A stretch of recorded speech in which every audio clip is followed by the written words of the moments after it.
Bienvenue dans le podcast Vérité, créé pour les entrepreneurs, avec des entrepreneurs, mais qui ne parlent pas d'entrepreneuriat.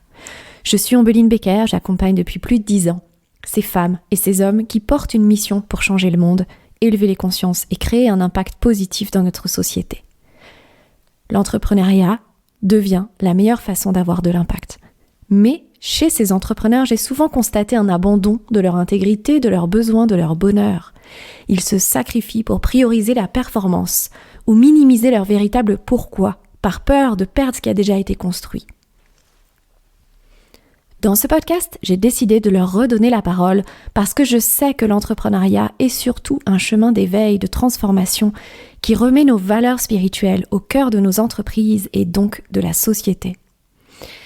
Et si ces entrepreneurs nous montraient qu'il n'y a plus à choisir entre réussite économique et impact sociétal, entre argent et amour? Et si ces entrepreneurs étaient les nouveaux leaders spirituels? Pendant 1 heure, je vous emmène sur un chemin de traverse, là où l'entrepreneuriat élève nos esprits, nos cœurs et nos âmes. Aujourd'hui, j'ai la joie de recevoir Thomas Burbidge, qui, après plusieurs années dans l'écosystème start-up parisien en tant que consultant, a décidé de dédier son temps et son énergie à accompagner ceux qui, comme lui, créent une activité au service de la vie qu'ils souhaitent vivre. Son podcast Young, Wild and Freelance est écouté chaque semaine par des milliers d'entrepreneurs indépendants francophones et fait partie aujourd'hui des références sur les sujets liés au freelancing et à l'indépendance. Au-delà d'une conversation, cet épisode est riche en hautes vibrations, vous l'entendrez dès le début de notre conversation. Thomas partage notamment sa philosophie et comment il la met au cœur de son entreprise. Il partage également sa vision de l'entrepreneuriat comme expérience humaine et engagée, comment entreprendre pour se transformer et devenir de meilleurs humains, pourquoi bâtir des entreprises pour un impact positif sur les mentalités, les écosystèmes et notre avenir. Bref, une leçon d'engagement, d'intégrité, d'amour, une leçon de leadership spirituel. Je vous souhaite une merveilleuse écoute et pensez à ajouter votre avis, vos 5 étoiles, à partager l'épisode à vos contacts sur WhatsApp, sur vos réseaux sociaux. Et pour aller plus loin, nous serions très heureux, Thomas et moi, de recevoir vos messages et créer des conversations ensemble. Je vous retrouve à la fin. Bonne écoute.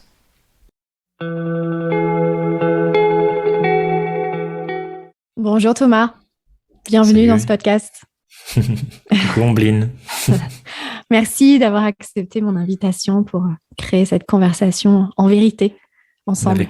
Avec grand plaisir. Je pense que c'est une des choses que je préfère faire dans mon travail, mais aussi dans ma vie finalement, ces espaces d'écoute, tu vois, où on est pleinement là avec l'autre, pas avec d'autres choses qui nous happent comme notre téléphone par exemple. Enfin voilà, c'est des moments très privilégiés que si je pouvais faire que ça de ma vie tous les jours, tout le temps, ça serait fascinant et j'aimerais beaucoup faire ça. Et carrément. Et moi aussi, je pourrais faire ça tous les jours, d'ailleurs. Et puis, tu vois, cette connexion d'être simplement avec la voix, c'est tellement puissant. Et en plus, j'adore ta voix. Right back at you. On va passer un bon moment. Ouais. Est-ce que tu pourrais nous dire déjà où est-ce que tu te situes pour qu'on puisse t'imaginer dans ton environnement? Du coup, mon environnement micro, je suis assis à mon bureau. J'ai la chance d'avoir une pièce dédiée au travail depuis 1 an et demi. Et je crois que c'est vraiment ma pièce préférée de ma maison. Et au fur et à mesure, j'essaye de faire en sorte qu'elle soit de mieux en mieux et que je m'y sente de mieux en mieux. Donc, je suis assis à mon bureau.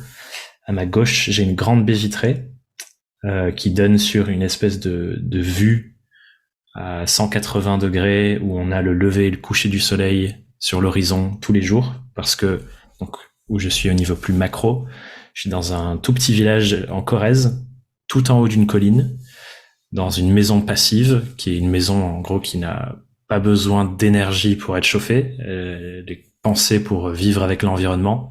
Donc là, il y a un grand soleil sur les baies vitrées qui sont côté sud, côté vue. Et du coup, je suis en t-shirt short, j'ai chaud, alors qu'on est en plein milieu du mois de février. Et c'est un environnement où je me sens incroyablement bien, surtout cette vue où tous les jours c'est un spectacle de la nature. Donc voilà où je suis, Magnifique. en pleine nature. On t'imagine très bien.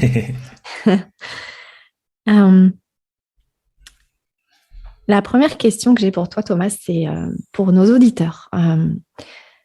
Avec quoi t'aimerais que les auditeurs repartent de notre conversation?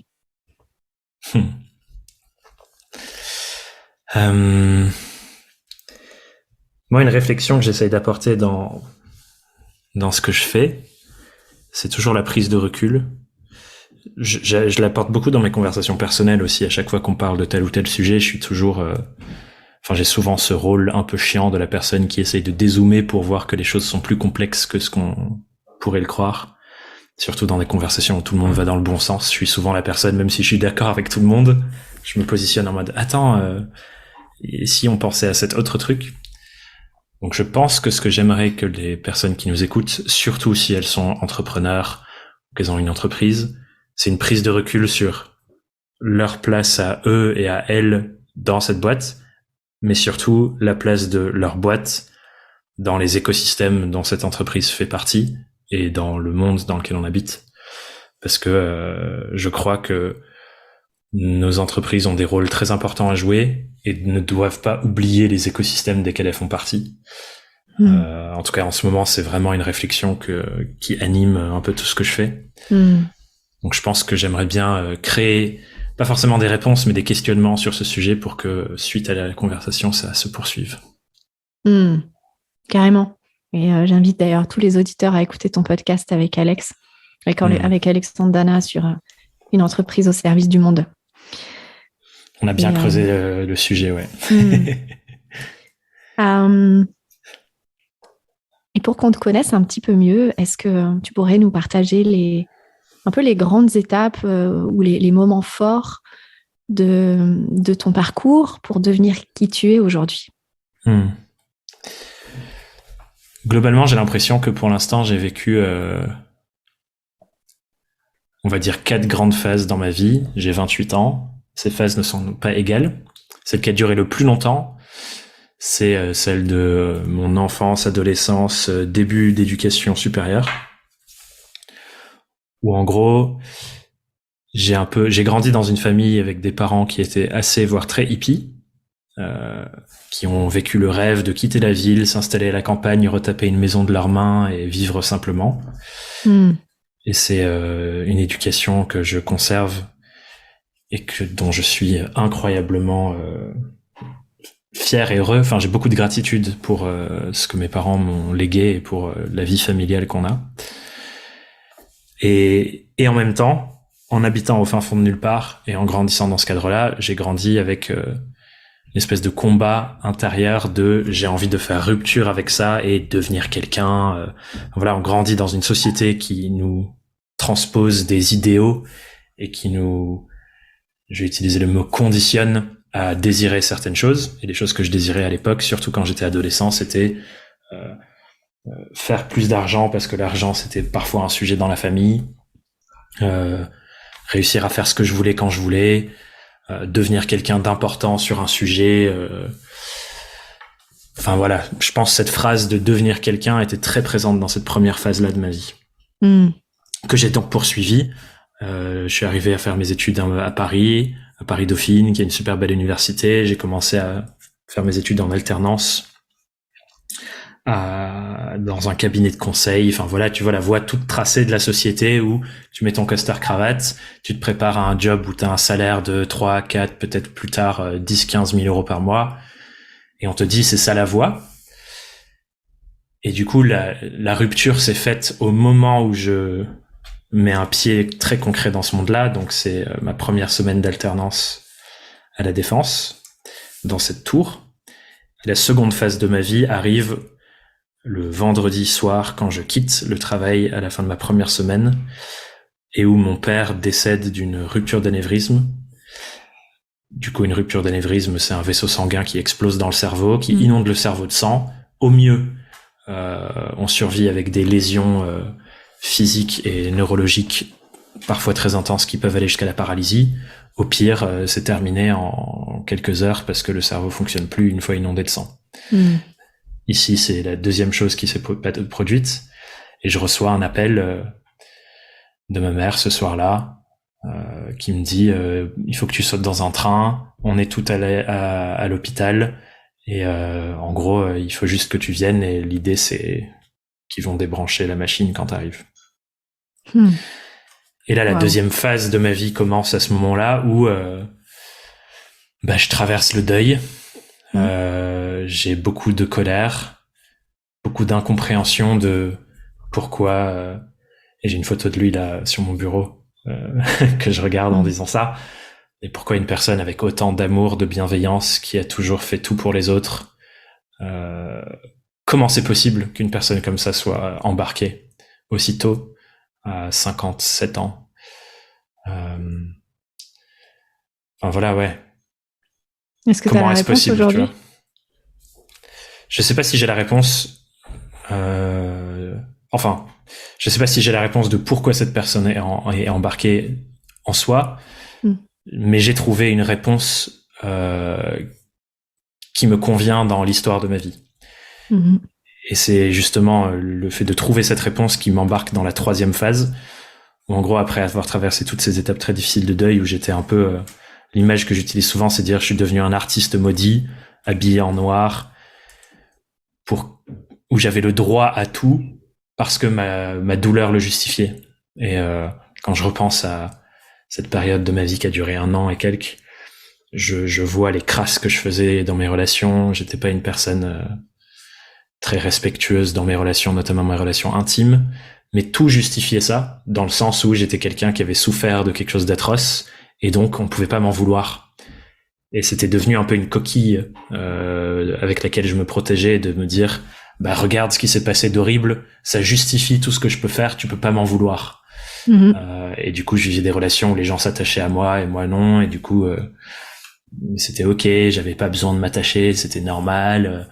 Enfin bref, et il y a un moment où je me suis un peu réveillé de ça, notamment grâce à une amie avec qui j'avais une relation épistolaire, on s'écrivait des lettres.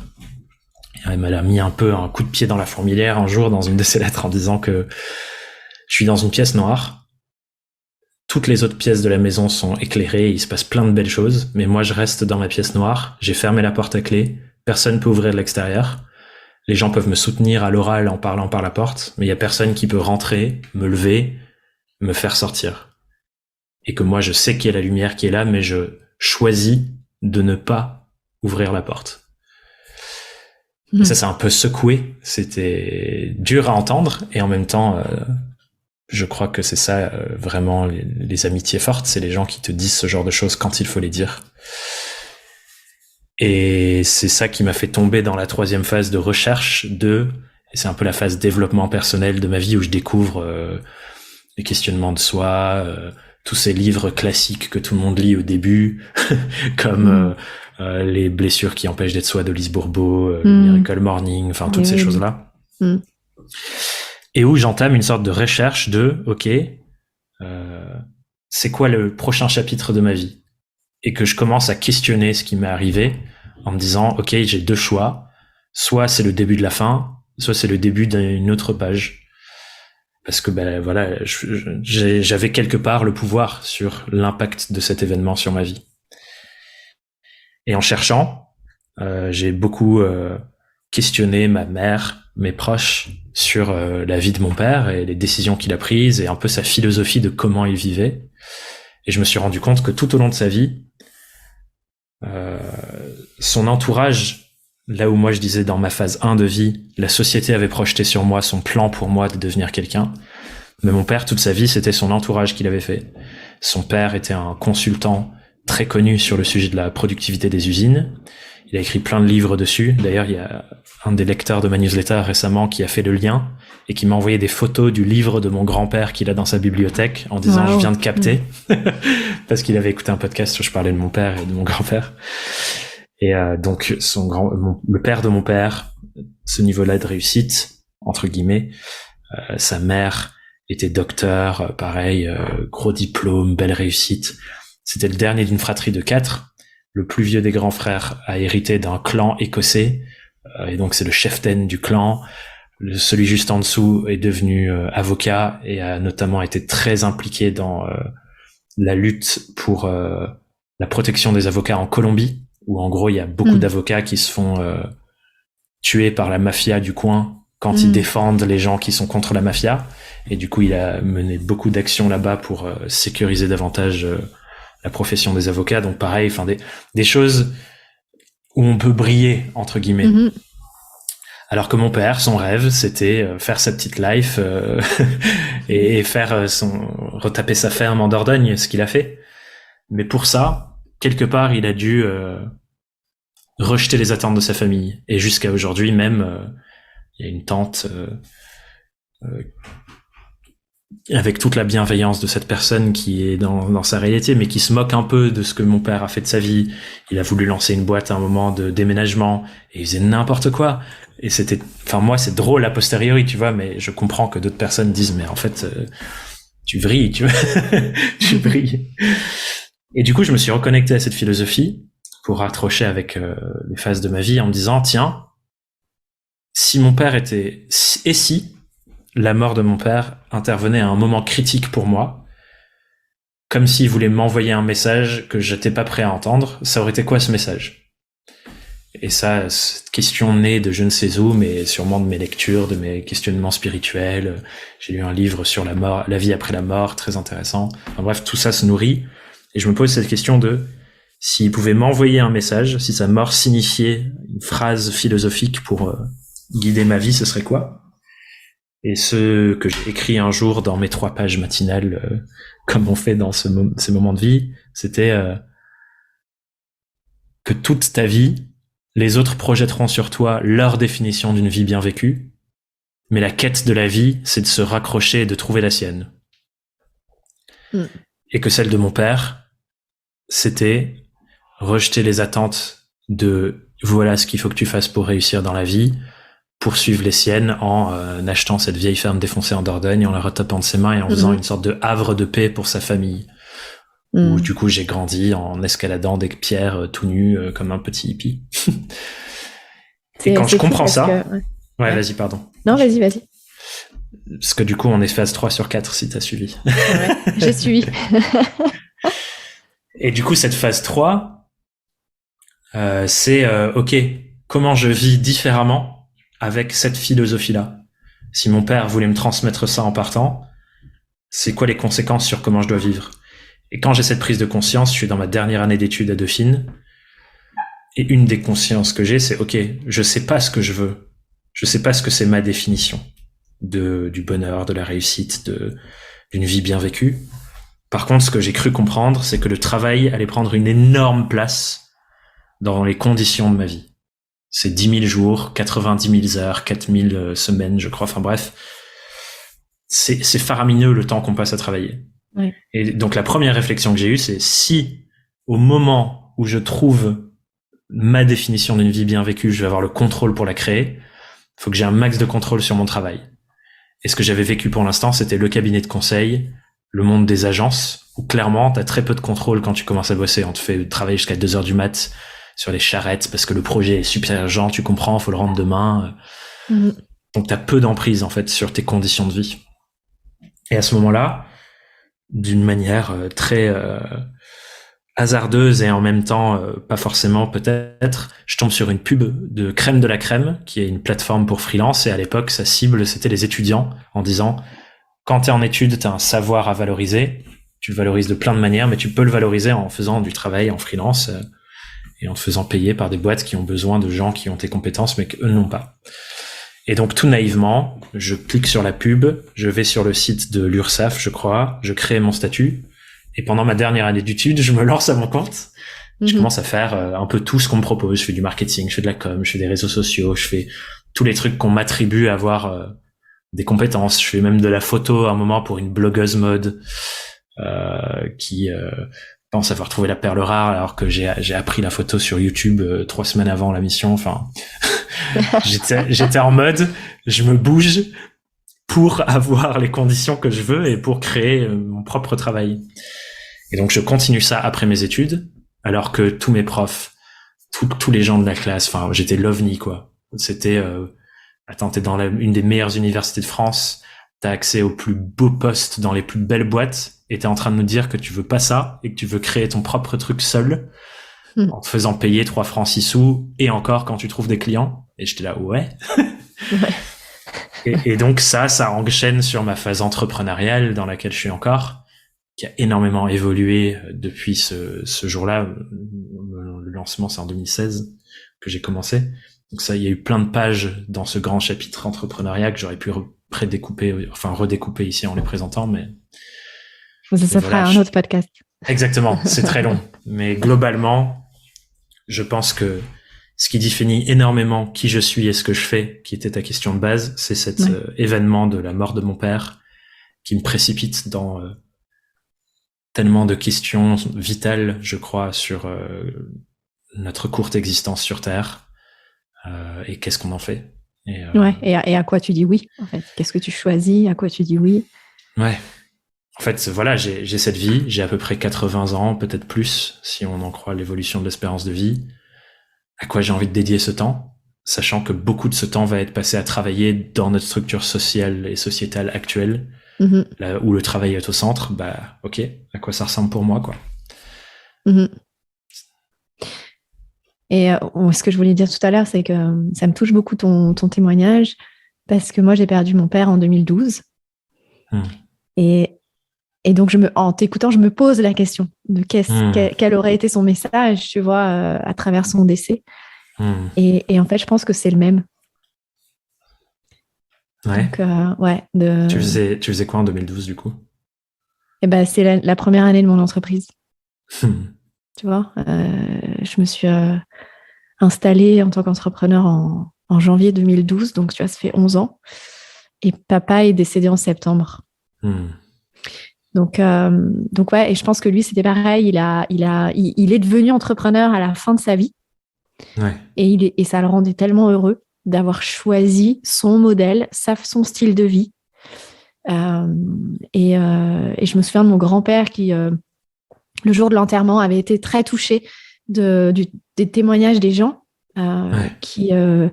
disaient mais Jacques était un homme extraordinaire et tellement au service des autres, en fait.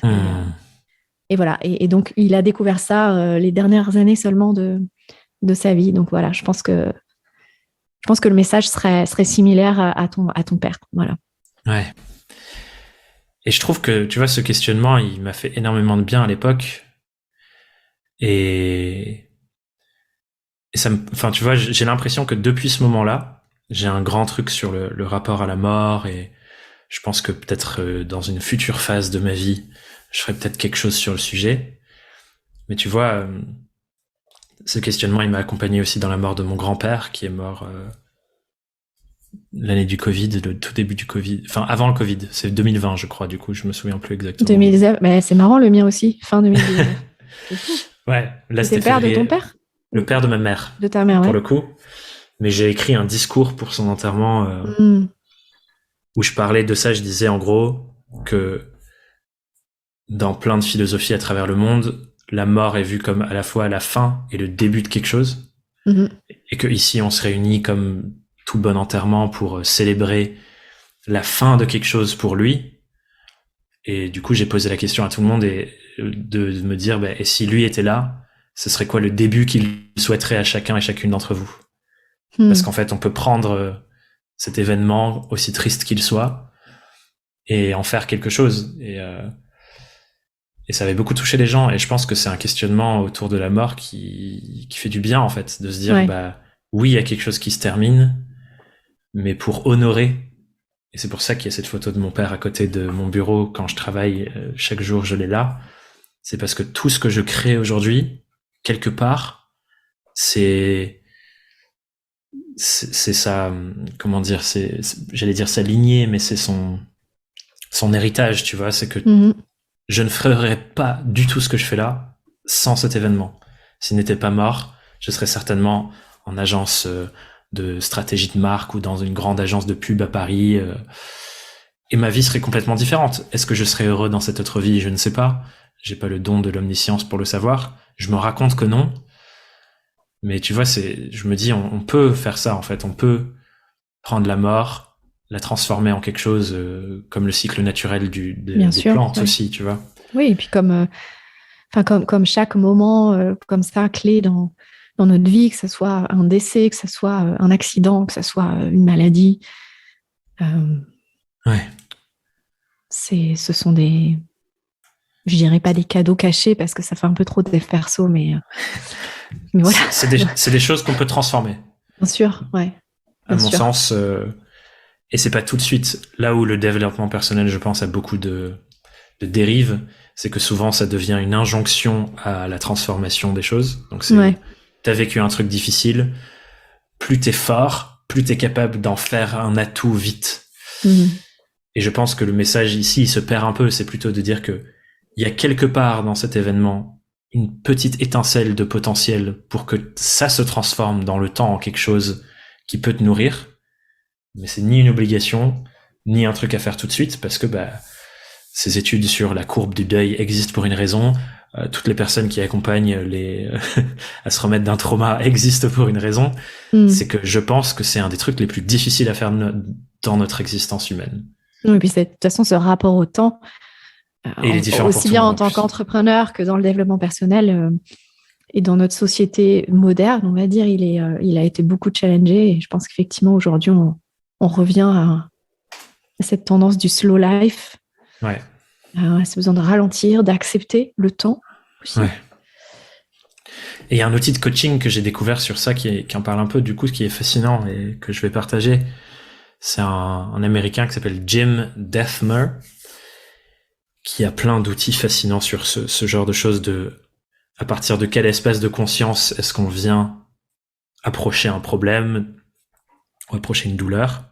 Et un de ces outils qui est très simple, mais que je trouve aide beaucoup sur ça, dans ces séances, tu le vois, il met son bras devant lui comme une ligne qui coupe l'écran en deux, parce qu'il fait beaucoup de virtuel.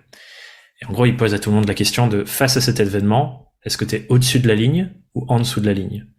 En dessous de la ligne, ça veut dire quand tu penses, quand tu te projettes dans l'événement, quand tu relates avec, ce qui sort en premier, c'est de la douleur, de la peine. Et en fait, ce dont tu as le plus besoin, c'est de l'empathie et de l'accueil et de l'amour pour toi et pour les émotions que tu traverses. Et t'es pas prêt à transformer. Mais plus tu te rapproches de la ligne, et du coup, il demande de schématiser, c'est hyper intéressant comme travail à faire. Plus tu te rapproches de la ligne, plus t'es dans le potentiel de transformer et de faire un travail de, ok, comme ce qu'on fait en psychothérapie, par exemple, de c'est quoi la place de cet événement dans ton histoire autobiographique. Si tu racontais ton histoire comme un livre, tu peux en fait venir réécrire un peu la place de cet événement dans ta vie. Mais ça, tu ne peux pas le faire si t'es pas assez proche de la ligne, c'est-à-dire si t'as pas les ressources émotionnelles, si t'as pas reçu l'empathie, l'accueil, la traversée du désert de tout ce que ça représente de se remettre d'un trauma comme ça. Si t'as pas ça, tu peux pas transformer. Et ça prend plus ou moins longtemps en fonction de qui tu es, dans quel contexte t'as grandi, et c'est là où toute la dimension politique rentre en compte aussi, qui est vachement intéressante. Parce qu'on n'est pas égaux face à ça. Et du coup, c'est hyper cool, je trouve, de se positionner. Ouais, et moi, je crois que les événements que la vie met sur notre chemin, c'est toujours au meilleur moment, et c'est toujours au moment où on a déjà les capacités et les ressources de les dépasser. Même si on n'est pas conscient, tu veux dire. Oui, tout à fait, même si on n'est pas conscient. Donc, ouais. C'est l'histoire que je me raconte aussi. Je le sais pas pour être, je le sais pas pour être sûr, mais je trouve que de me raconter cette histoire, que quand ça arrive, c'est que c'est le bon moment et qu'on doit recevoir quelque chose à cet endroit-là, moi, ça me fait du bien pour y donner du sens. Ouais, et puis ouais, je pense qu'il y a un moment donné aussi où on est devenu convaincu que la vie voulait notre bonheur et le meilleur pour nous. Ouais. Je pense que ça, c'est un déclic important. Ouais. Et encore une fois, ouais, c'est... Malgré les événements, malgré les traumas, malgré les blessures, malgré tout, en fait. Mais ce sont des étapes vers toujours un mieux. C'est encore une fois, j'adore cette terminologie que j'utilise là de dire que c'est l'histoire que j'ai choisi de me raconter parce que on peut pas savoir, enfin, en tout cas, moi, j'ai pas l'impression de pouvoir savoir que c'est vraiment le cas. Ah Ça bah se non. trouve, c'est pas du tout le cas et juste, voilà, la vie nous balance des hasards de merde, et il y a aucun lien. Mais j'aime bien cette histoire de me dire, la vie est toujours à mon service, quel que soit ce qui se passe, et que je peux y trouver un potentiel pour transformer des choses, pour m'épanouir davantage. Mhm. Et tout vient de cette conviction après, c'est vrai. Et c'est, Oui, et puis cette conviction, elle vient aussi du fait que tu as choisi d'être heureux. ouais. Oui, Et donc, tu te l'es autorisé. c'est clair. Enfin, en tout cas, ça fait écho avec ce que je disais sur mon père, que cet événement a le pouvoir d'être le début de la fin ou le début d'une nouvelle étape, et je peux choisir, en fait, c'est lequel que je vais mettre dans mon autobiographie. Carrément. Et je pense que, ouais, effectivement, ton témoignage est, est important parce que ça rappelle que tout est en notre pouvoir, en fait, et qu'on a simplement à choisir ce qu'on veut pour notre vie. Ouais. Ouais. Bah, tu vois, là, ça m'accompagne dans plein de réflexions du moment sur, tu vois, le mot tout. Parce que une autre chose qui me définit un peu, c'est mon côté, et on en parlera, enfin, je le disais en intro, le côté un peu, j'ai une part militante, dans le sens où j'ai envie qu'on prenne du recul sur le fonctionnement structurel de notre société, de toutes ces choses-là, notamment sur les combats écologiques, sur la place politique, c'est-à-dire comment est-ce qu'on s'organise entre êtres humains, parce que c'est ça à la base la politique, avant d'être des hommes et des femmes qui veulent se faire élire des élections et utilisent toutes sortes de stratégies pour. À la base, c'est la discipline de comment on organise des sociétés humaines. Enfin bref, du coup, j'ai envie de... Oui, comment on organise les masses. Ouais. Voilà. Donc j'ai une part un peu militante là-dessus qui se questionne de plus en plus sur ce qui m'a sauvé dans le développement personnel, qui est effectivement cette réflexion de j'ai le pouvoir, et me dire ok, j'ai peut-être pas tout le pouvoir, j'ai un pouvoir qui a clairement de l'impact sur ma vie, mais il y a d'autres choses où j'ai l'impression, tant qu'un gouvernement ou des lois ou des choses bougent, ça favorise pas non plus. Et tu vois, moi j'ai l'impression d'être clairement dans la catégorie Ou peut-être que si. Ou peut-être que si. Et c'est là encore où l'histoire que je me raconte en ce moment se tourne dans ce sens, et ça me permet d'agir dans des choses qui me créent de l'épanouissement, c'est-à-dire militer pour des revirements politiques potentiels, faire en sorte que des lois s'implantent dans le bon sens, faire en sorte que la conscience collective des enjeux face auxquels on est avec le dérèglement climatique évolue. Et ça me crée du sens et du bonheur dans mon quotidien de me raconter qu'il y a besoin de ça, donc je mets en place ces actions. Et effectivement, c'est une histoire. Je ne sais pas à quel point j'ai tout le pouvoir sur mon existence ou non. En ce moment, j'aime bien me mettre dans la case de en fait, il y a plein de choses sur lesquelles j'ai pas le pouvoir, mais je peux poser des actions pour que ça bouge. Donc effectivement, peut-être que là, ça veut dire que j'ai tout le pouvoir, parce que quoi qu'il arrive, je peux poser des actions. En tout cas, oui. J'ai l'impression qu'il y a des spectres. Je peux le regarder sûr, depuis la gauche ou depuis la droite. Les idées qu'on a, les décisions qu'on prend, on ne sait pas vraiment d'où elles viennent. Finalement, même quand on a l'impression d'être dans notre libre arbitre, de faire des choix pour nous, etc. Mais finalement, est-ce qu'il y a vraiment des choix? Tu vois, est-ce que les choix, on les a pas faits avant de venir sur Terre, ou est-ce que c'est pas le tout qui de toute façon est dans cette quête d'évolution et de croissance? On ne sait pas. On ne sait pas. Et ça, tu vois, c'est marrant. Tu me posais la question avant le podcast de est-ce qu'il y a des choses dont on peut parler ou pas, et ma réponse est toujours je parle de tout et j'ai aucune limite, dans le sens où quelque part je me sens pas propriétaire en fait des. Ouais. En tout cas, il y a une part de moi qui ne se sent pas propriétaire ni des expériences que je vis, ni des connaissances que je développe, parce qu'en fait, elles viennent d'endroits dont j'ai pas forcément la maîtrise, elles viennent que des autres. Je n'aurais jamais tout ce que j'ai aujourd'hui, ou tout ce que je sais, ou tout ce que j'ai fait, sans l'interdépendance avec tous les autres êtres humains qui ont peuplé ma vie. Et puis avec la nature, enfin voilà, tout ce qui nous entoure, quoi. J'aurais jamais tout ce que j'ai sans ça. Et en plus, la part des personnes qui inventent réellement quelque chose de complètement neuf, qui n'est tiré d'aucune source d'inspiration extérieure, elle est incroyablement limitée. Je dirais même qu'elle n'existe pas. Et Moi, dans je ce pense qu'elle sens, n'existe pas. je pense qu'elle n'existe pas. C'est que du conditionnement ou des choses qu'on a reçues de l'extérieur, des inspirations qui se remélangent dans notre unicité par nos expériences de vie.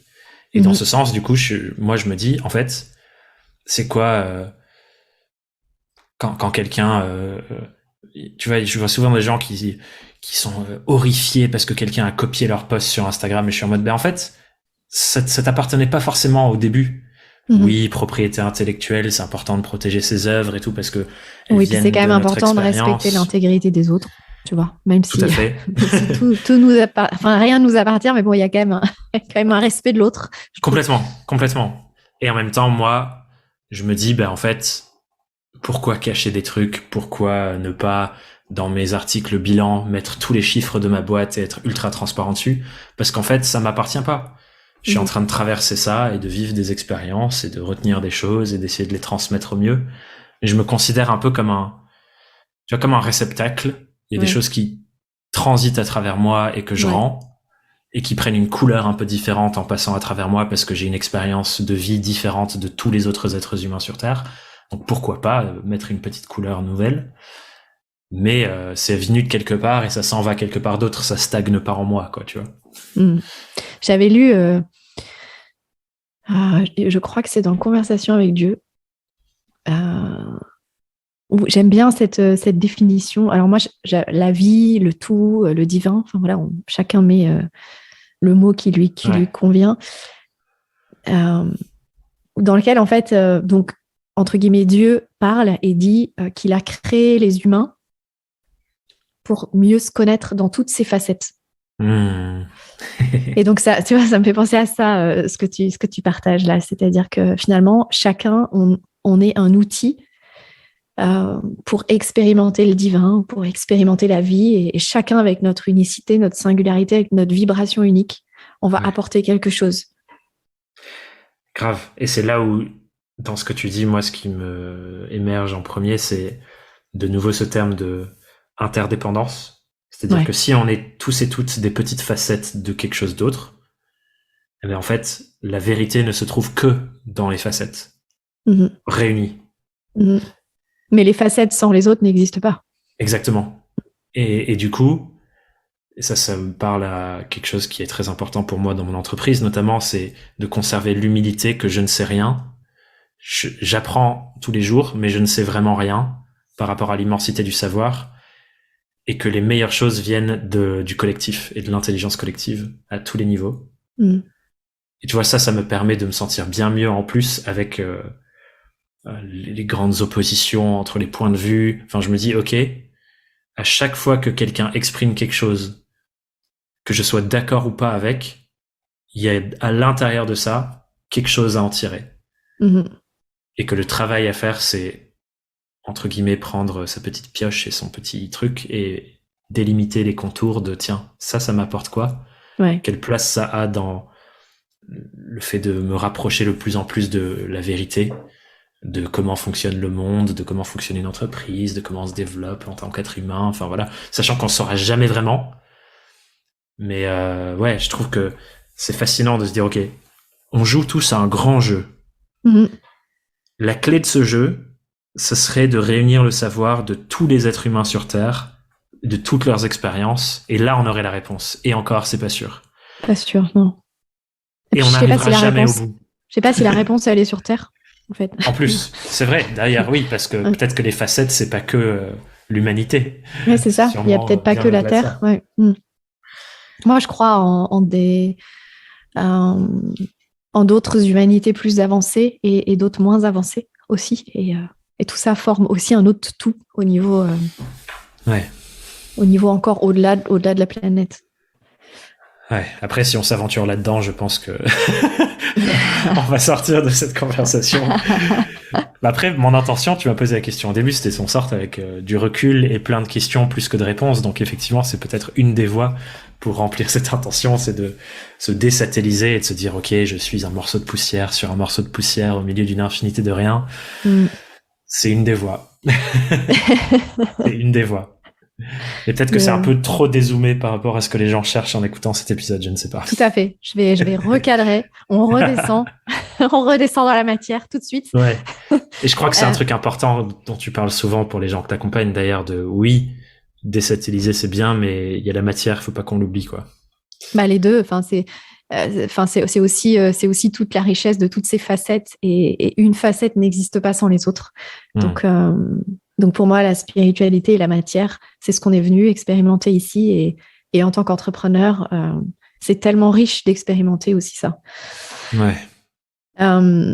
Pour en revenir à l'entrepreneuriat, justement, et je sais que tu vas aimer cette question parce que tu vas avoir plein de choses à dire.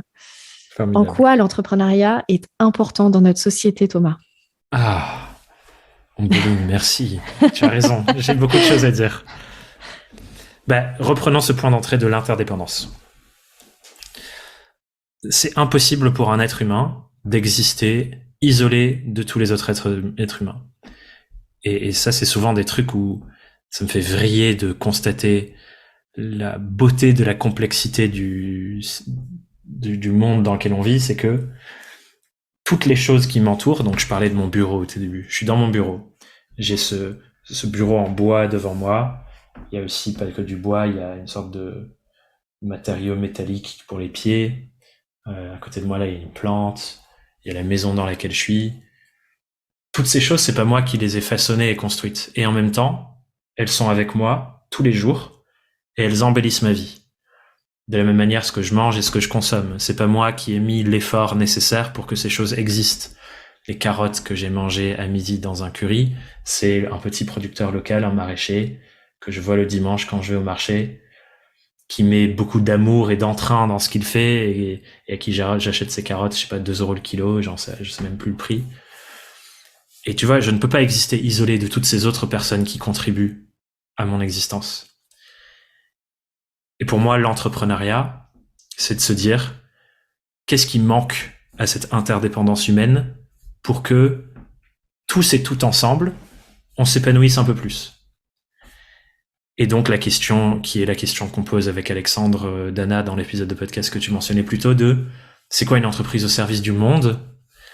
C'est une entreprise qui comprend l'interdépendance des humains, et que cette interdépendance est aussi liée non pas que entre humains, mais avec l'écosystème dans lequel on existe, donc l'écosystème de la nature, de la planète, les écosystèmes sociaux, et qui comprend une certaine problématique dans cette grande équation et cherche à améliorer les choses à cet endroit-là.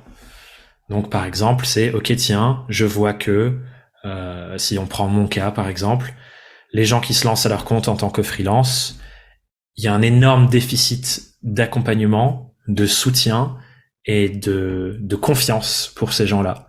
Parce que leur famille pense que c'est une mauvaise idée, parce que personne enseigne l'entrepreneuriat à ce niveau de l'individu. Dans les écoles, on enseigne l'entrepreneuriat de la Startup Nation pour aller lever des fonds, mais personne enseigne quand tu te lances avec ta bonne volonté et ton couteau, seul devant l'ordi, tu te retrouves chez toi, tu l'ouvres, tu sais pas quoi faire.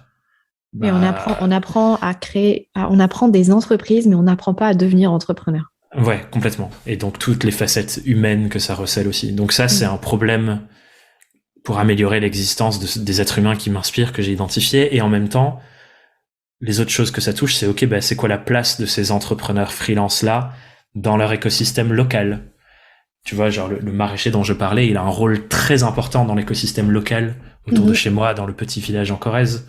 Il a un vrai impact sur l'écosystème social des gens et l'écosystème écologique aussi. Parce que la petite parcelle de terre qu'il cultive, il peut la cultiver de 2 manières. Soit en volant à la terre, soit en donnant à la terre tout en la travaillant. Qui sont globalement les 2 grands types d'agriculture. Et pour moi, le rôle des entrepreneurs dans le monde et des entreprises dans le monde, c'est d'œuvrer à ces 3 niveaux avec ce qu'ils font ou ce qu'elles font, transformer déjà soi, comme tu disais, on crée nos entreprises pour une raison particulière qui va de la transformation de notre propre vie, transformer son écosystème humain, donc c'est à la fois ses clients, mais aussi les gens qui sont autour de nous et qu'on touche avec nos entreprises, donc genre qu'est-ce que je fais de mon argent, est-ce que je paye mes impôts ou non, enfin voilà, tout l'écosystème humain et l'écosystème, disons plutôt naturel.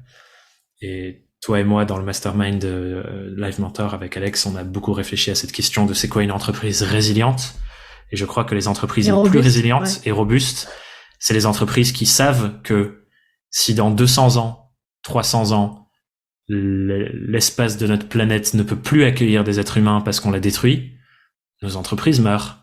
Donc c'est quoi une entreprise résiliente? C'est une entreprise qui permet à l'écosystème naturel sur lequel nos entreprises sont implantées de persister dans le temps. Et que si on ne résout pas ça, peu importe les innovations technologiques et les belles choses qu'on fait à côté, ben ça sert à rien en fait, parce que d'ici 200 ans, tout disparaît. Bien sûr. Et puis, en fait, ce que tu es en train de décrire, c'est moi, à la base, ma définition d'une entreprise. Ouais. Bah pour moi aussi, c'est ça. Enfin, une entreprise résiliente, robuste, éthique. Enfin, pour moi, il n'y a pas besoin de préciser ça en fait. Une entreprise devrait exister pour ça. Mais je crois qu'on l'a oublié en fait. Donc c'est pour ça me semble essentiel de le préciser finalement. C'est que aujourd'hui, même je crois que si on regarde sur la définition de entreprise dans le dictionnaire, c'est une structure privée qui génère des revenus basés sur créer de la valeur. Voilà, créer de la valeur. Et ça vient il y a un livre fascinant que j'invite toutes les personnes qui nous écoutent à lire là-dessus qui s'appelle En finir avec la productivité, critique féministe de l'économie ou un truc comme ça. C'est écrit par Laetitia Vito, qui est une personne fascinante, qui réfléchit sur futur du travail, féminisme. Et en gros, ce qu'elle dit dedans, c'est que comment on mesure la valeur dans un pays, dans une économie. Le critère principal, c'est le PIB. Le PIB, c'est quoi? C'est globalement le cumul de toutes les transactions qui ont lieu dans un pays. Si ça augmente, on considère que les choses vont dans le bon sens. C'est la fameuse croissance dont les politiques parlent tout le temps. Sauf que, il y a croissance et croissance. On peut augmenter le nombre de transactions dans un pays tout en faisant en sorte que ces transactions soient sur des choses qui pourrissent notre vie, pourrissent notre écosystème, pourrissent notre lien social. C'est quelle est l'intention de la croissance? Exactement, et c'est quelles sont les transactions qui créent cette croissance-là. Et du coup, dans le livre, Laetitia démontre que, en gros, le PIB, c'est le pire indicateur à utiliser pour mesurer la santé d'un pays.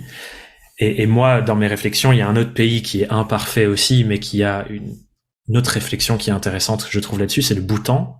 Oui, j'allais le dire. Qui mesure pas le PIB, mais qui mesure le bonheur de la population. Enfin, le PIB, mais le B, c'est le bonheur. Oui, produit intérieur, je sais plus comment c'est dit, mais le B, c'est pas les chiffres financiers, mais c'est le bonheur. Et du coup, c'est effectivement, ok, c'est quoi comment on fait pour mesurer ça? Et là, ça ouvre une complète nouvelle manière d'entrevoir l'organisation d'un système humain, donc l'organisation de la politique, qui est la réflexion de comment s'organise entre humains, je le répète. Et ça, je trouve, tu vois, c'est intéressant. Parce que là, du coup, les entreprises, ça rebat les cartes. Ok, si mon but, c'est d'augmenter l'épanouissement long-termiste en plus, ça change peut-être comment on opère. Enfin voilà, du coup, je pense que ça répond à ta question de le rôle des entrepreneurs et des entreprises dans la société, c'est comment on fait pour maintenir le système humain et le système planète le plus longtemps possible dans le futur, tout en améliorant notre épanouissement sur le chemin. Ouais. Et puis je rebondis aussi sur ça parce que moi j'aime bien définir une entreprise comme un organisme vivant. Oui. Et tu parles d'écosystème depuis tout à l'heure, c'est un peu la même chose.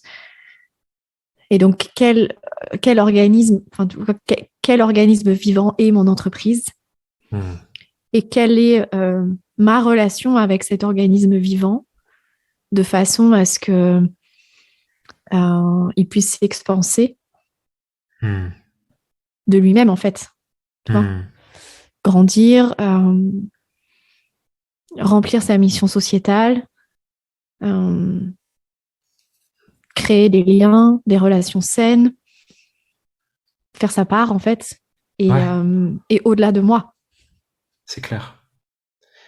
Et je pense une inspiration intéressante là-dessus, c'est encore une fois le monde vivant, c'est la nature. En fait, tu vois, quand on parle de ce truc de s'expandre et croître, on vit sur une planète dont les conditions de vie ont favorisé l'émergence de nous, les humains. On est, je sais plus, 7 milliards, je sais plus combien on est sur Terre aujourd'hui au moment où on fait ce podcast. On a atteint 8. Et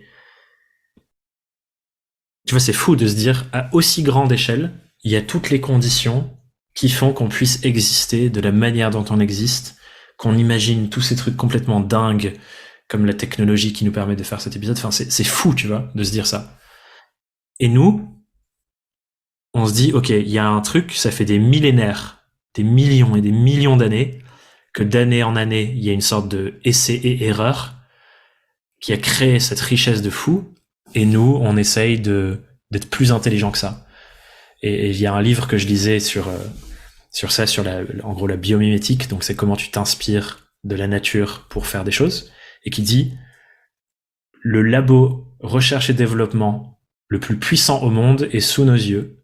C'est la nature qui, depuis des millions d'années, cherche c'est quoi la recette pour favoriser l'émergence de plein de choses. Et nous, on s'en prive. On est assez bête pour ne pas voir que ce truc-là est 25 milliards de fois plus intelligent que nous. Claire. Et je trouve que du coup, là, quand on fait des rapprochements, ok, mon entreprise, elle en est à tel stade, on est, 3 personnes, on fait telle chose pour tel client, et on essaye d'améliorer avec notre mission sociétale telle chose. C'est quoi l'expansion selon la définition de la nature et du vivant? Qu'est-ce qui doit évoluer? Et là, on commence à toucher des choses qui sont vachement intéressantes. Tu vois, s'inspirer de la permaculture. Et pour moi, justement, c'est vrai que je l'ai pas précisé, mais la notion d'expansion, c'est la notion naturelle de l'expansion. Et donc, qui dit expansion dit à un moment donné mort. Grave. Comme tu parlais tout à l'heure. Enfin, ça fait partie du cycle expansion, extinction. Voilà. Comme il y a eu des phases d'extinction d'espèces, comme il y a des végétaux qui meurent. Tout à fait. Donc, il faut faire de la place à un moment donné. Et effectivement, on rentre peut-être dans cette phase-là en tant qu'humain. Ouais, ou la métaphore que j'utilisais juste avant qu'on commence à enregistrer, c'est celle du serpent qui se mue de sa peau. C'est que une version de moi doit disparaître pour qu'une nouvelle version puisse apparaître. Oui. Et c'est pareil avec nos boîtes, c'est vrai. Oui, c'est pareil. En fait, tout ce qui se passe en nous et ce qui se passe aussi de façon macro. Ouais. Le micro et le macro sont la même chose. Ouais. Ouais. Moi, j'adore cet enseignement de la permaculture. Tu vois, il y a des manières de cultiver où tu as des strates de plantes. Celle d'au-dessus fait de l'ombre pour celle d'en dessous. Ouais. Et puis, une fois qu'elle a fini de grandir, elle meurt et elle devient le terreau pour que la terre soit plus riche pour faire pousser sa petite sœur, et ainsi de suite, et ainsi de suite. Et ça, je trouve ça fascinant de se dire, si on prend ça et qu'on le met à l'échelle d'une entreprise, ah bah tiens, il y a des projets qu'on va faire qui vont nous permettre de financer le prochain, mais le rôle de ce projet, c'est pas d'être éternel, mais c'est un jour laisser de la place à une nouvelle réalité, et qu'on accepte ce mouvement, les vagues de la vie, quoi. Là où je pense que beaucoup de fois, on essaie de se battre pour contraindre l'existant, et de se dire, il faut que ça reste et que ça demeure. On a du mal, j'ai l'impression. On cherche à contrôler. C'est pour ça que tu vois la notion de pouvoir tout à l'heure, je la nuançais un peu. Parce que finalement, on choisit et on reprend le pouvoir, mais finalement, on est juste en train de se laisser porter par la rivière de la vie, quoi.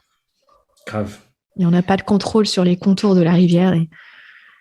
Et je pense que c'est important ce discours-là aussi dont tu parles. Et je sais que tu as fait un post récemment là-dessus sur notre vie intérieure en tant qu'entrepreneur. Et ce côté mutation, laisser une identité pour laisser émerger une nouvelle identité. Je pense que c'est important d'exprimer ça, et c'est un petit peu aussi l'intention de ce podcast, pour montrer qu'en tant qu'entrepreneur, on fait de notre mieux chaque jour, mais il y a tellement de choses qu'on ne contrôle pas. Et donc d'accepter aussi ça, tu vois, d'accepter que notre entreprise, on peut pas on n'a pas à la contrôler. On a juste à la soutenir comme elle a à nous soutenir, nous. Ouais, c'est comme... Enfin, je sais pas pourquoi, mais je suis inspiré par ces histoires de nature et tout, mais c'est comme un jardin, tu peux guider la manière dont les choses grandissent, mais tu peux pas dire grandis dans cette direction-là spécifiquement, tu peux pas contrôler ça. Ah non, comme tu vois aujourd'hui tous les moissons aux États-Unis avec ces champs immenses de blé, ces moissonneuses énormes, on dirait des monstres en fait. Et donc là, c'est typiquement l'exemple de l'humain qui veut contrôler quelque chose. Ouais, tout à fait. Mais sans aucune conscience en fait de la puissance de la nature. Et je pense que nos entreprises sont comme cette nature. Ou en tout cas, l'objectif, c'est qu'elle le soit parce que ça apporte tellement plus que ce qu'on est capable de faire avec nos petites épaules et notre temps et notre énergie limitée. Je pense que c'est là où il y a des très belles choses qui se passent, c'est quand, au début, on commence, l'entreprise, c'est nous. Surtout quand on commence comme les gens que moi j'accompagne qui sont en freelance et indépendants, c'est sans moi, ça ne peut pas fonctionner. Mais le moment où ça devient le plus beau, je crois, c'est quand si ça reste que moi, ça ne peut pas fonctionner à l'échelle où ça peut. Et où ça nous dépasse, tu vois. Et je pense que ça, c'est un moment très difficile à vivre pour beaucoup de personnes. C'est le moment où j'accepte de lâcher les rênes du cheval et que le cheval va avoir une autre vie où j'aurai parfois plus de contrôle, parfois moins.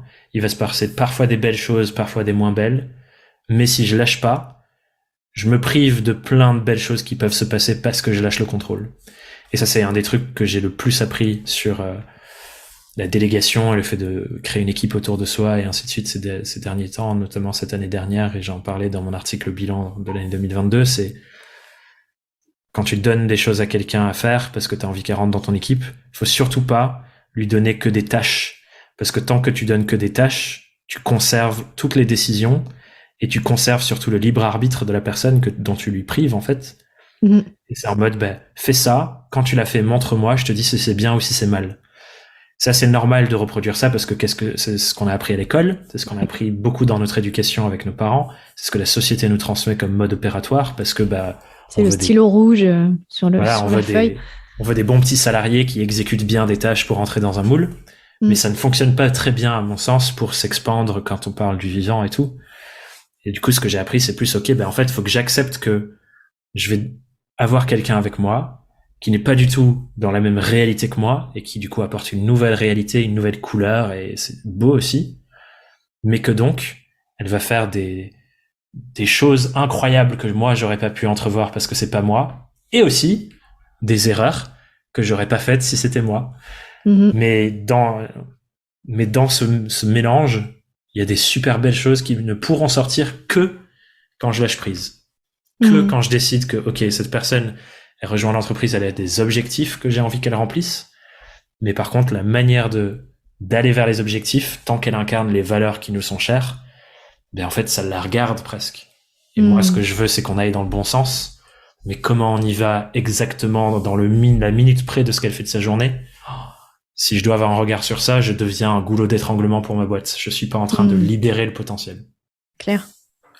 Et ça, je trouve, c'est un bon apprentissage très concret qui parle de tout ce qu'on se dit depuis tout à l'heure, en fait. Ouais. Et puis, ça fait référence aussi à la conversation que j'ai eue avec Pierre David dans le podcast, qui parle de toutes ces notions de management et de... Lui, il dit... qu'il a compris qu'il était là pour donner à son équipe et pas à prendre d'eux. Ouais, j'aime beaucoup aussi cette façon de voir les choses. Ouais. Tu parles d'apprentissage, Thomas. S'il y avait un fil rouge dans ton chemin d'entrepreneur, ce serait quoi? C'est une bonne question. Je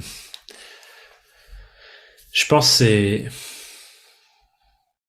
J'allais dire la pédagogie et en même temps, je vois pas exactement comment ça se rapproche sur le sujet de la mort.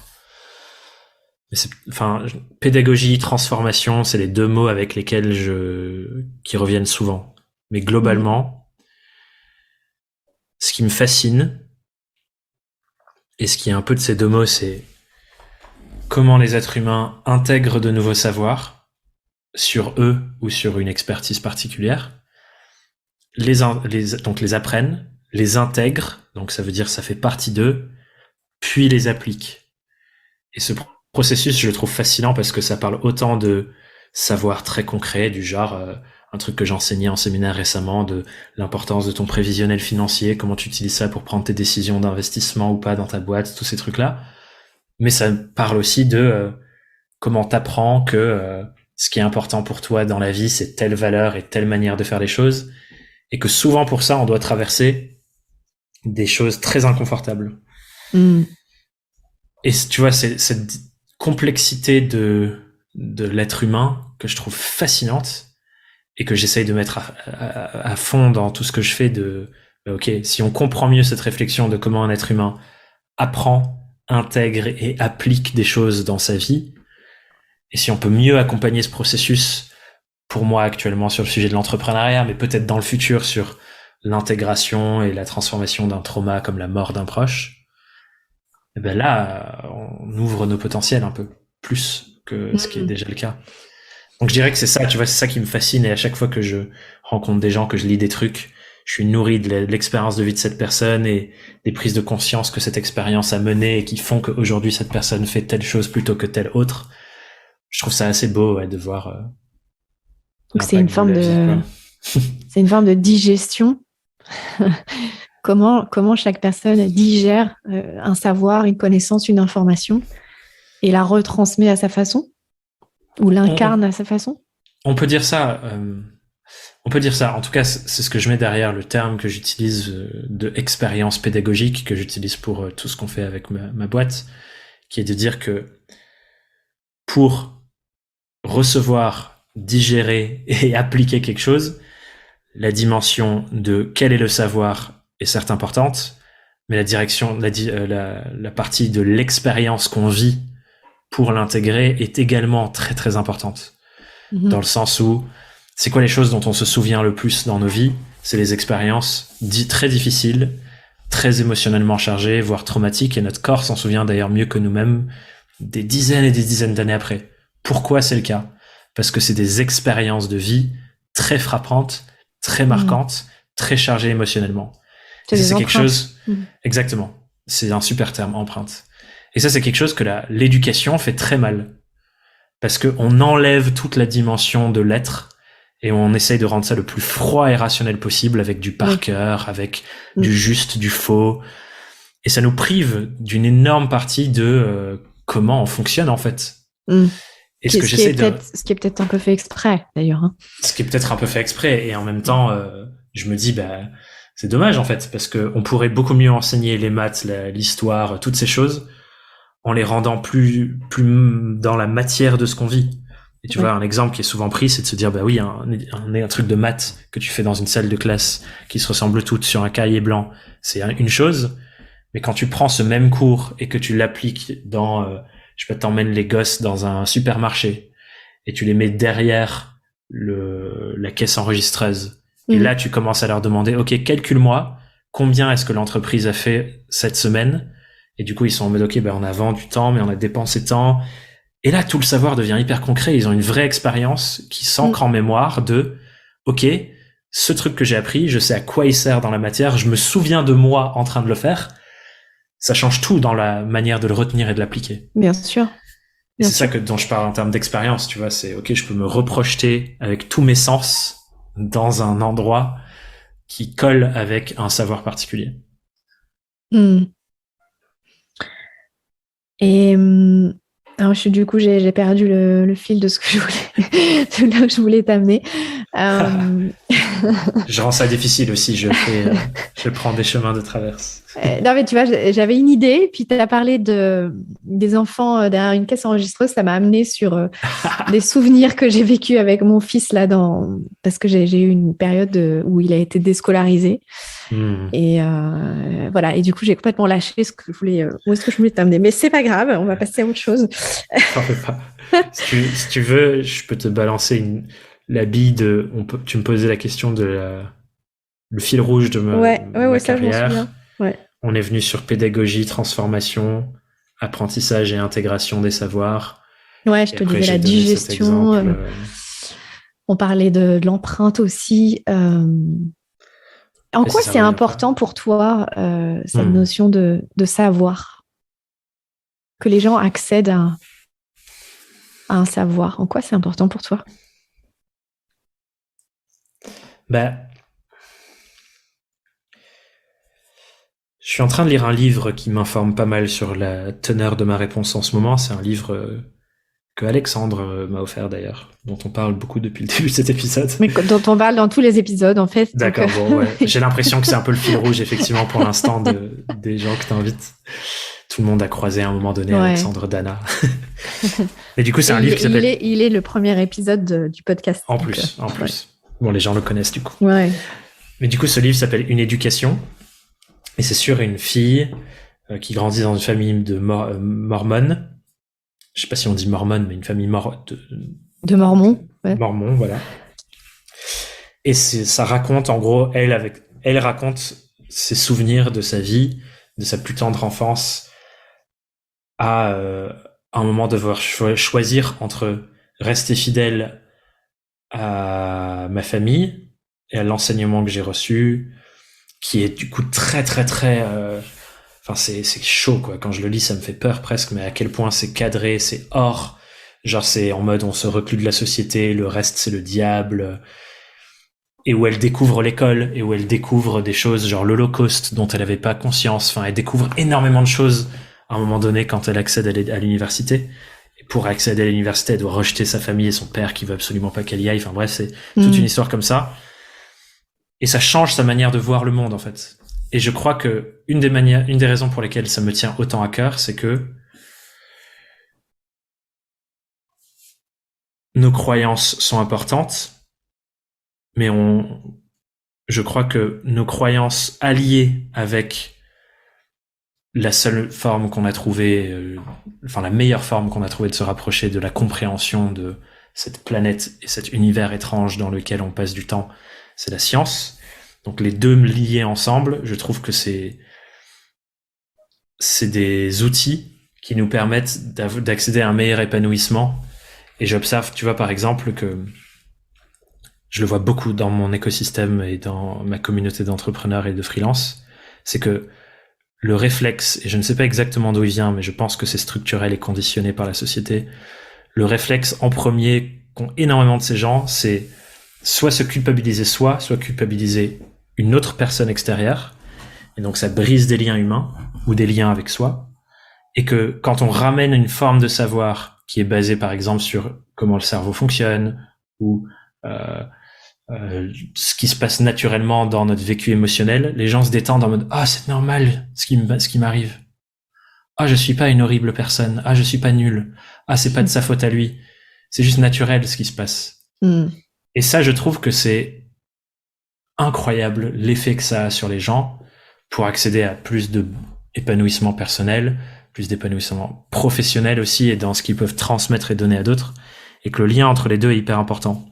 Et j'ai pas envie d'opposer croyance et savoir scientifique dans ce sens, tu vois, parce que c'est souvent une opposition qui se fait, mais à mon sens, tout ce que je découvre au fur et à mesure de mon chemin, quand j'essaie de creuser et de me rapprocher le plus en plus de la vérité par la démarche scientifique, ça m'informe de plus en plus sur la place de ma spiritualité, par exemple, dans ma vie. Et le mariage des deux, je trouve, me rend très très très épanoui et heureux. Mais oui, et d'ailleurs, en fait, si je fais un résumé de ce que tu viens de dire, oui. Est-ce que ce pourrait être que pour toi, derrière le savoir, il y a la compréhension, et que le fait que quand les personnes comprennent, elles sont en mesure de mieux aimer, de mieux s'aimer, de mieux aimer l'autre? Je pense que c'est un bon résumé. C'est un bon résumé dans le sens où aimer, c'est une des choses, mais je pense qu'en gros, l'idée, c'est quand on arrive à mieux comprendre l'univers dans lequel on vit, les choses qu'on y fait, la place qu'on a dedans, et notre propre fonctionnement d'être humain, parce que c'est ultra complexe un être humain. C'est tellement complexe un être humain. Mais quand on comprend un peu mieux ça, j'ai l'impression que ça libère, oui, davantage d'amour propre et d'amour de l'autre, mais aussi toutes nos ressources, en fait. On a tellement plus accès à nos ressources, à nos compétences, à notre capacité, à notre potentiel, peu importe le mot qu'on veut mettre dessus. Mais là, c'est l'amour qui libère les ressources. L'amour, pas dans le sens amoureux, je sais que... Oui. Je dis ça pour les auditeurs, parce que je sais que toi, on est sur la même là-dessus. longueur d'onde, voilà. Mais c'est pas l'amour amoureux, c'est l'amour en tant comme une énergie de vie, en fait. L'amour, c'est ce qui crée la vie, partout.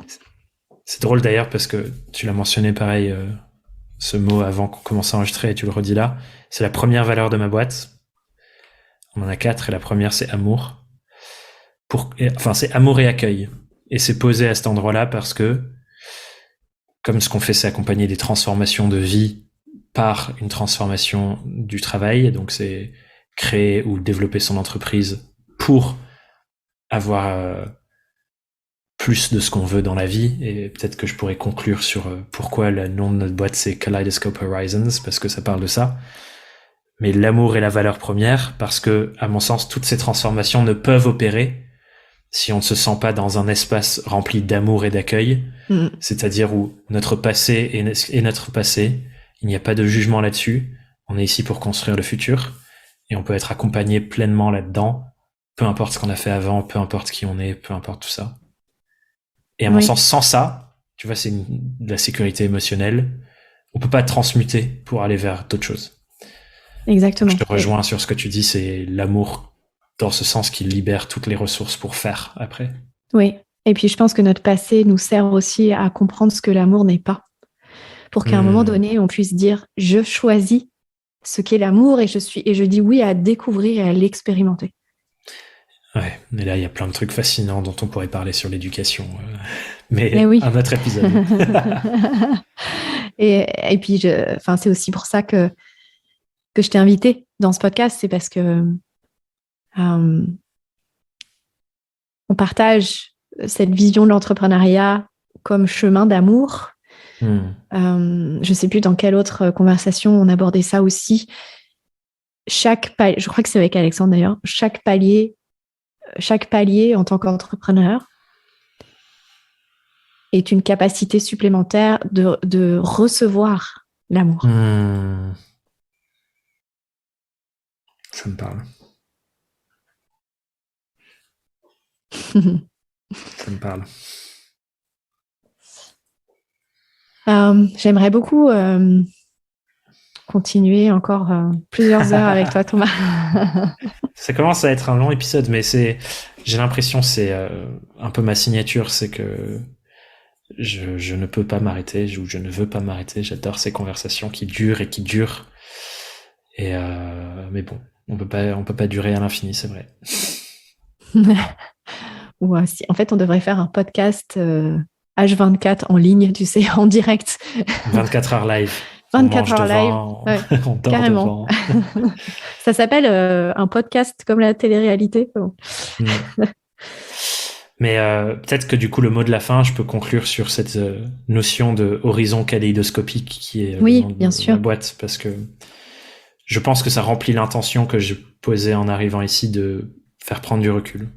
Ouais. Et pour la petite histoire qui est drôle, c'est que le terme kaléidoscope, c'est un surnom que mon père avait quand il était à l'université. On l'appelait Kaleidoscope John. Son prénom, c'était Jonathan. Parce que c'était un peu le gourou des soirées. Et sa maison à Brighton était devenue genre une antre de soirée. Il était toujours là avec ses grandes perles en bois. Donc bref, ça vient de là. Mais en termes... Donc le nom de la boîte, c'est Kaleidoscope Horizons Inc. Inc, INC, c'est pas incorporé, c'est incarné. Et donc, je pense que le chemin de vie que nous avons toutes, c'est celui que j'essaye d'accompagner avec la boîte sur la dimension professionnelle, c'est de se dire que nous avons tous et toutes dans nos vies des aspirations, des rêves, des désirs, des choses vers lesquelles on tend dans le futur. Un horizon. Sans cet horizon, sans quelque chose vers lequel on vogue, on est un peu perdu dans le présent de je ne sais pas où me diriger dans ma vie, juste j'enchaîne des tâches du matin au soir et les journées n'ont pas trop de but. Donc à mon sens, la première chose dont nous avons toutes besoin en tant qu'être humain, c'est un horizon, et pas n'importe quel horizon, un horizon kaléidoscopique, c'est-à-dire unique en son genre. Quand on regarde dans un kaléidoscope, qui est ce petit objet qu'on avait quand on était enfant et qu'on tourne la roue, les images sont toujours différentes. Et c'est quoi notre horizon kaléidoscopique à chacune de nous? C'est notre projection unique du futur souhaitable qu'on aimerait avoir pour nous, pour nos proches, pour le monde, qui est 100% basé sur nos expériences passées, ce qu'on connaît à un instant T. Et donc on est constamment en train de projeter ce futur idéal de ce qu'on a envie de construire, expérimenter. Et les verbes qu'on utilise, c'est ce qu'on a envie de faire, ce qu'on a envie d'avoir et ce qu'on a envie d'être. Et l'outil fascinant d'une entreprise, notamment une entreprise indépendante, c'est pour moi l'outil qu'on utilise pour incarner ce futur dans le présent. Et donc c'est tout l'objet de l'accompagnement qu'on essaie de proposer avec la boîte et que je pense que tout entrepreneur doit entreprendre, c'est de se dire c'est quoi mon horizon kaléidoscopique, c'est-à-dire ce vers quoi je projette ma vie, celle de mes proches, celle de l'impact que j'ai sur mon entourage d'ici les prochaines années, 6 mois, 1 an, 2 ans, on se fixe l'horizon qu'on souhaite, et comment j'utilise ma boîte comme un outil d'incarnation dans le présent pour faire en sorte que le chemin avance vers l'horizon. Magnifique. Et là, tu vois, je pourrais dire, on fait une pause et on revient pour la deuxième partie. Mais on pourra enregistrer un deuxième épisode ensemble parce que justement, tu parles de quelle destination on choisit, quel avenir on choisit, quel désir on souhaite incarner. Et ça, c'est une conversation que j'aimerais avoir avec toi. Comment avoir la clarté sur nos désirs? Comment choisir cette destination? Parce que tu vois, moi, je pense que j'avais l'impression que tout était très clair jusqu'à ce que je devienne maman. Et à partir de ce moment-là, je n'ai plus rien su. Rien n'a été clair. Et il y a quelque chose aussi que j'aime beaucoup chez toi, c'est ta capacité à modéliser, que ce soit une information, un contenu, mais une personne aussi. Et je pense que c'est en lien avec ce que tu disais sur l'intégration du savoir. Et ça, je trouve que c'est un vrai talent que tu as de modéliser. Merci. Et puis, il y a deux autres ingrédients que j'aime chez toi, c'est ton engagement et ton leadership. Donc, tu vois, ces 3 sujets, ça pourrait faire encore l'objet d'une conversation. Mais pour aujourd'hui, on va s'arrêter là. Et pour terminer, il me reste 3 questions à te poser. Super. Quelles sont tes priorités pour ces 6 prochains mois, Thomas? Ah, j'adore. Mes priorités pour les 6 prochains mois, sachant que nous sommes début février 2023, c'est... En fait, j'arrive à un stade, notamment avec mon entreprise. Donc, je vais parler des priorités de mon entreprise et des priorités de Thomas. Celle de mon entreprise, c'est de continuer un travail qu'on a commencé l'année dernière pour créer un nouveau système qui nous permet de toucher plus de gens avec la pédagogie qu'on propose. Je suis très, très satisfait de la qualité de ce qu'on avance, mais j'aimerais la mettre à l'épreuve de plus de parcours de personnes différentes pour continuer de la parfaire. J'ai l'impression que j'en suis à un stade je suis artisan, je fais bien ce que je fais. J'aimerais démultiplier l'impact. Donc ça, c'est une des premières priorités de l'entreprise, tout en cherchant un modèle pour nous, mais aussi à enseigner, pour cette grande question de créer une entreprise au service du monde. Donc, à quoi ça ressemble dans tous les tenants et les aboutissants pour essayer de construire une sorte de recette pour que toi aussi, tu sentes que ton entreprise est vraiment au service des enjeux du monde dans lequel on vit au XXIe siècle.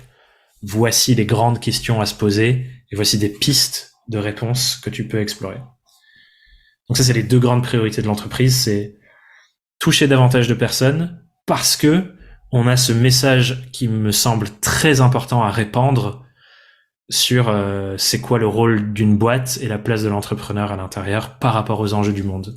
Et du coup, ça, tu vois, ça me donne une espèce de feu de me dire, je vois personne qui parle autant que ce que j'aimerais qu'on parle de ces sujets dans mon écosystème de la formation, le coaching, l'accompagnement business. Ma responsabilité, c'est d'aller le faire.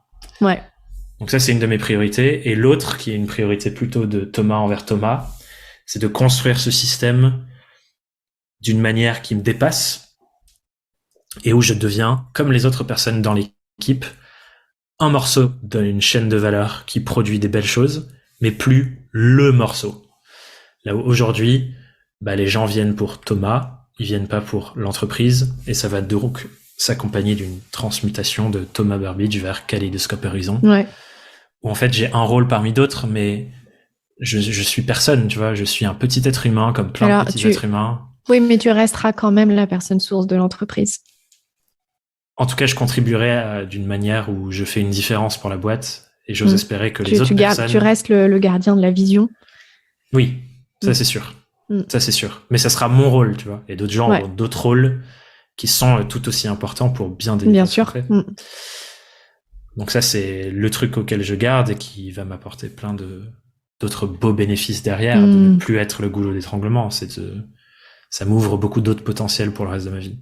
Donc voilà, je dirais que c'est ça mes priorités. Magnifique. Qui aimerais-tu entendre dans ce podcast?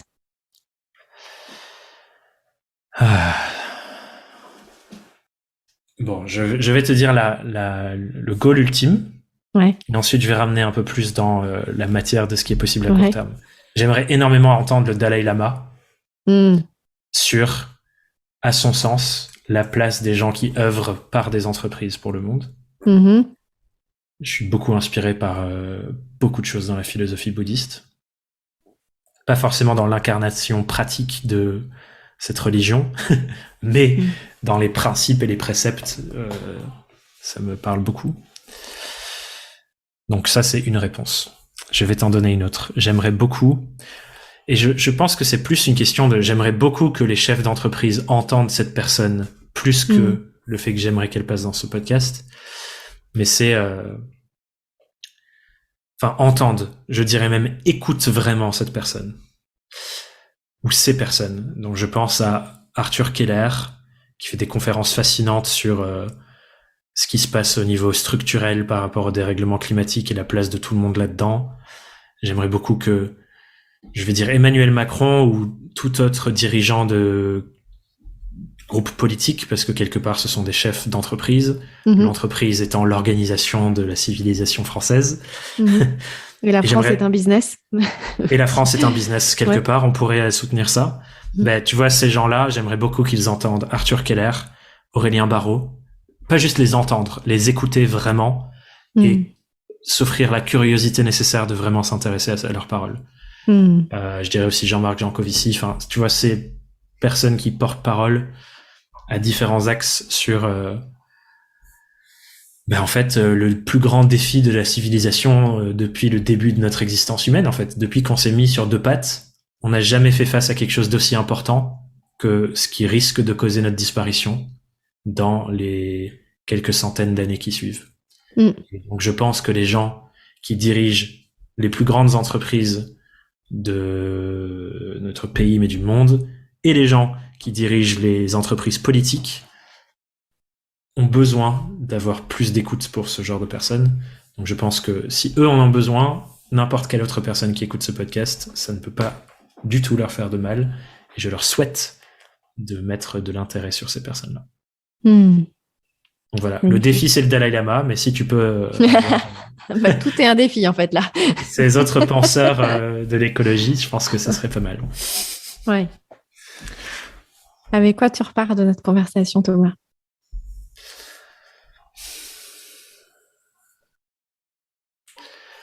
La première chose que j'ai envie de dire, c'est une sensation d'amour. En fait, je suis amoureux du processus. Je suis amoureux du processus qui se révèle dans chacune de ces conversations en podcast de se rapprocher de la vérité. J'ai l'impression que, tu vois, ce genre de conversation, autant pour nous que pour les gens qui écoutent, ça contribue à enlever une nouvelle couche de l'oignon pour se rapprocher de plus en plus du cœur. Le cœur étant soit le cœur de l'oignon, soit la vérité, soit notre cœur à nous. On peut mettre plein de choses derrière cœur. Et je pense que c'est ça, c'est... Ce genre d'espace est nécessaire dans notre monde, où on se plonge dans des conversations comme ça, avec toute l'ouverture nécessaire pour accueillir ce qui se dit sans être dans la confrontation de j'ai raison, j'ai pas raison, et d'en écouter davantage aussi. C'est pour ça que j'adore les podcasts très longs, parce qu'en fait on a le temps de voir la complexité de la pensée se dérouler et de se rendre compte de la profondeur des choses. Ouais, et puis surtout qu'on reçoit un sacré shoot d'énergie aussi. Ouais. Et je pense que cette lenteur appelle beaucoup de choses. Tu vois, comme je te disais avant qu'on enregistre, je suis en 4 jours de vacances là. Donc je reprends le travail vendredi, nous sommes mercredi. Et je sens que le fait de m'arrêter pendant 4 jours, ben, ça crée du vide qui se laisse re-remplir.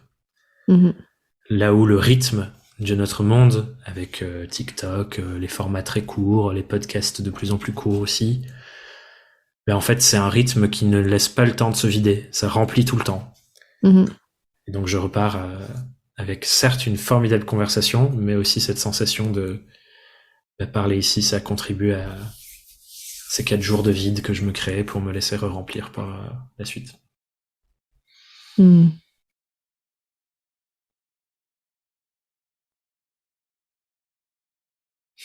Voilà. Je laisse ce silence parce que je ne sais pas si les auditeurs ressentent ça aussi, mais il y a juste une énergie d'amour de dingue. Donc, c'était aussi ce silence pour laisser cet espace. Carrément. Pour moi, ces conversations, c'est aussi un espace. C'est un espace qui s'ouvre, dans lequel on reçoit beaucoup. Aussi bien nous, en tant qu'animateurs ou créateurs de cette conversation, mais chacune des oreilles qui écoutera cette conversation et va recevoir quelque chose. Ouais. Est-ce que je peux me permettre de poser une question aux gens qui nous écoutent? J'aime bien faire ça à la fin des... Vas-y, et on peut terminer par ça, si tu veux. J'aime bien faire ça parce que comme ça, l'aventure se poursuit. Et je pense que ça le fait quoi qu'il arrive, les conversations qu'on écoute en podcast. Moi, ça m'accompagne souvent pendant les jours qui suivent, mais j'aime bien poser une question pour guider ça. Et du coup, ce que j'ai envie de demander aux gens, c'est qu'est-ce que vous voulez faire de ce que vous avez entendu avec nous pendant, je ne sais même pas combien de temps, ça dure 1h30 peut-être. Donc c'est qu'est-ce que vous avez reçu et qu'est-ce que vous voulez en faire. Parce que c'est bien beau d'avoir reçu quelque chose, mais c'est en faisant quelque chose de ça, qu'on va vraiment le conserver dans la durée. Sinon ça va s'envoler comme tous les autres savoirs que vous avez eus à un moment de votre vie. Donc qu'est-ce qu'on fait de ce qu'on vient d'entendre? Et si vous voulez me le dire, je serais très curieux de recevoir ça. Et d'ailleurs, comment les personnes peuvent te contacter? Alors, pour être sûr que je le lis, c'est par mail, hello@thomasburbidge.com. C'est sûr que je le lis. Pour être sûr que je vous réponde, c'est plus Instagram. @thomas.burbidge. J'ai une relation très particulière à ma boîte mail. Je lis tout, je réponds à tout, mais souvent des mois après. Donc là, j'ai une partie de ma boîte mail où c'est tous les gens qui m'ont écrit des super beaux mails en réponse à une newsletter, un podcast, quelque chose comme ça, et à qui je vais répondre. Mais j'ai souvent besoin de digestion, on en parlait, pour revenir à ça. Donc Instagram @thomas.burbidge ou mail hello@thomasburbidge.com. Magnifique. Et je mettrai tous les liens, tout ce qu'on a évoqué en fait, et le lien vers ton site bien sûr, ton podcast. Oui. Je mettrai tout ça dans la description. Formidable. Un grand merci. Et si jamais tes auditeuristes veulent que je revienne pour un épisode 2, je leur laisse le soin de te le faire savoir. Exactement. Comme tu as ouvert la porte. Réclamer. Laissons-les réclamer s'ils le veulent, sinon je viendrai pas. Exactement. D'ailleurs, moi non plus, je reviendrai pas. Voilà, comme ça, c'est dit. Merci beaucoup, Thomas. Merci à toi, Ambline. C'était un délice.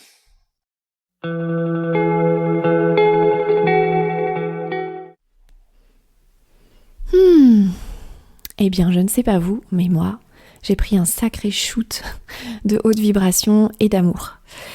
J'espère que cette conversation vous a inspiré, vous a montré une autre facette de votre chemin d'entrepreneur. Merci de partager cet épisode par WhatsApp à vos contacts, à votre réseau d'entrepreneurs, sur vos réseaux sociaux. Vous pouvez nous mentionner, Thomas et moi, dans vos publications. Et comme nous le disions à la fin de la conversation, si vous voulez creuser certains de ces sujets évoqués avec Thomas, si vous voulez que Thomas revienne dans le podcast pour poursuivre cette conversation, il vous suffit de le réclamer en commentaire de ce podcast ou bien sur les réseaux sociaux. Je vous retrouve la semaine prochaine pour un prochain épisode.